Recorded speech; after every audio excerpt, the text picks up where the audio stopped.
ఈ పర్టికులర్ ప్రాబ్లమ్కి మనం ఏం చేస్తామంటే మాడ్యులస్ ఆఫ్ x మైనస్ 2 అని ఇచ్చింది కదా.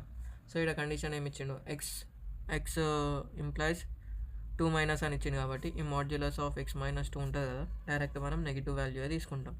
ఎందుకు బ్రో అంటే ఈ కండిషన్ని తీసుకో, x tends to 2 it implies x is less than 2 అనుకుందాం. ఈ 2ని అక్కడ పంపించేద్దాం, x మైనస్ 2 లెస్ దెన్ 0 అంటే ఈ వాల్యూ మొత్తం మనకు లెస్ దెన్ 0 ఉండాలి కదా.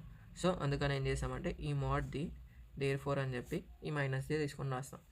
ఇప్పుడు ప్రాబ్లంకి వచ్చేసాయి. Given limit x tends to 2 minus x minus 2 by x minus 2 అంతే కదా, LHS అని తీసుకుందాం. Therefore modulus x minus 2 is equals to minus of x minus 2.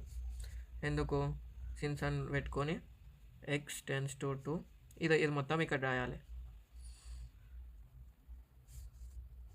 ఇది రాసుకొని ఇప్పుడు ఏం చేస్తాం, లిమిట్ x టెన్స్ టు 2 ఇక్కడ మైనస్ తీసేస్తాం. ఇక x minus 2 by x minus 2, x minus 2 cancel. Limit x tends to 2 minus 1.